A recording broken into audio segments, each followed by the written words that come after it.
Pois é, e não tem, né, Theo, essa exatidão também por parte do ministro de Relações Exteriores, porque aos poucos o governo brasileiro está compreendendo a situação. Pode ver, está na home do nosso site, a matéria que agora está na home, que é: Israel emitiu um alerta. Olha aqui. Israel emite alerta para moradores de 27 vilas deixarem as suas casas no sul do Líbano. Então, a própria embaixada do Brasil, o próprio governo brasileiro compreendendo, tá? Desse montante, tem brasileiros? Essas são as pessoas que primeiramente têm de ser retiradas ou, pior, está em outro lugar. E o Theo Cury teve acesso em primeira mão ao roteiro de viagem que os aviões da FAB devem fazer do Brasil até o Líbano, porque depois de organizar todo mundo, tem de ter um avião para resgatar as pessoas, né, Theo? Mas o espaço aéreo, por enquanto, está fechado.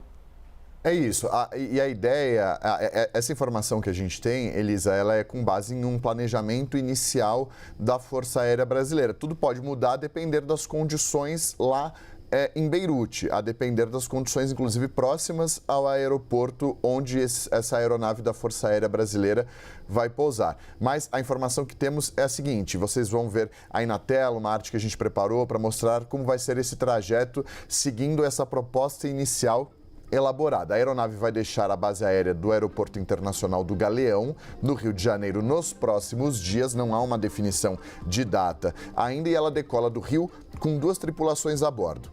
Haverá uma parada em Lisboa. Em Lisboa, uma das tripulações vai ficar. Então, são 2 tripulações, uma delas fica em Lisboa e a outra segue com a aeronave vazia, apenas com a tripulação, até o aeroporto de Beirute.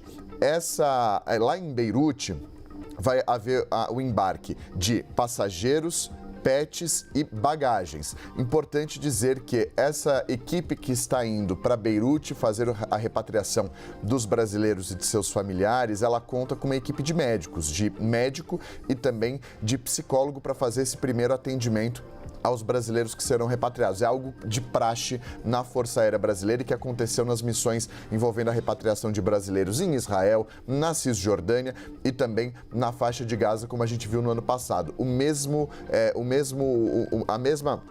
método de repatriação será usado também nessa viagem. Lá de Beirute, a gente vai voltar com a nossa arte, com aquela tela. Lá de Beirute, a aeronave volta para Lisboa sem necessidade de fazer o abastecimento. Em Lisboa haverá uma troca, não sei se a gente vai ter na nossa imagem, a gente vai ter a troca da tripulação, ou seja, a tripulação que foi deixada em um primeiro momento no voo de ida em Lisboa vai reassumir a aeronave e a tripulação que veio de Beirute ficará em Lisboa. E aí vai haver o retorno dos repatriados, dos seus animais de estimação e das suas bagagens para o Brasil, ainda sem uma definição do local de pouso. Se vai ser aqui em Brasília, se será no Rio de Janeiro. Mas a ideia inicial é essa: Rio de Janeiro, Lisboa. Uma das tripulações fica em Lisboa, a aeronave segue para Beirute, onde haverá o embarque dos passageiros, dos brasileiros, dos seus animais de estimação e das suas bagagens, um retorno sem necessidade de abastecimento até Lisboa, onde será feita a troca de tripulação e o abastecimento, sim, da aeronave e o retorno das pessoas, dos brasileiros ao Brasil. É a ideia do primeiro voo.